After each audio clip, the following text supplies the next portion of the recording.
I can't do this. I can't concentrate. Um, who do I talk to? What do I do? So in the last year, which I never would have thought about ever before in my life, I sought counseling. And I went to a counselor and talked to her about how I felt, about things in general. And I went to her several times. I don't go anymore. She taught me a lot of things that I didn't know, and reimagined and righted my life in a way that became, that became the norm. But everybody else thought, nah, he's going to be fine. Steve is going to be fine. And they didn't have any idea what I was thinking. No idea whatsoever.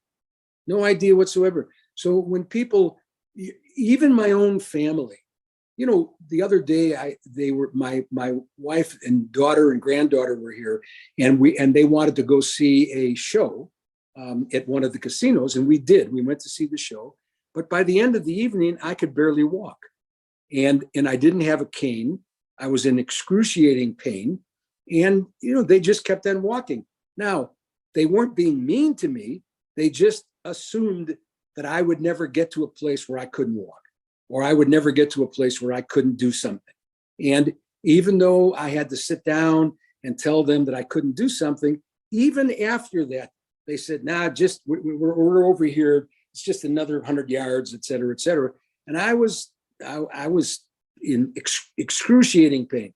So what I felt and what people believed about me as it relates to how I can handle things, what they don't know is what's deep in my heart or deep in my mind.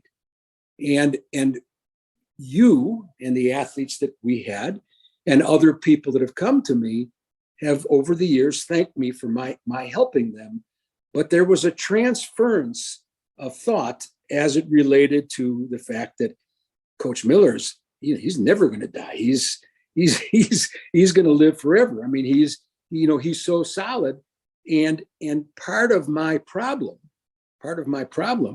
is I never wanted to show weakness, because I didn't want to show weakness because I wanted the athletes to not show weakness. I wanted them to show strength. I wanted them to go outside of themselves and say, I can do this, even though no one thought I could, including myself.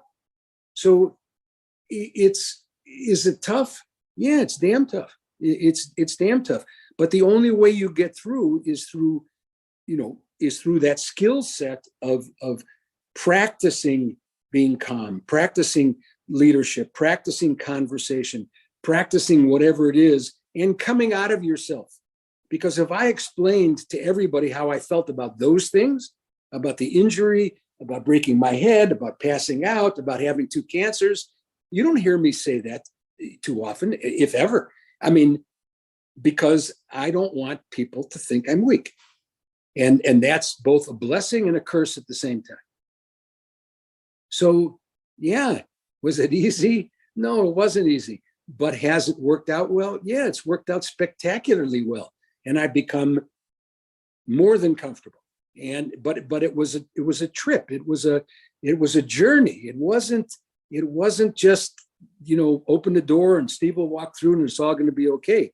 And most of that I held inside of me because I didn't think that sharing it would do the people that I loved and cared about, would do them any good to know if I was suffering.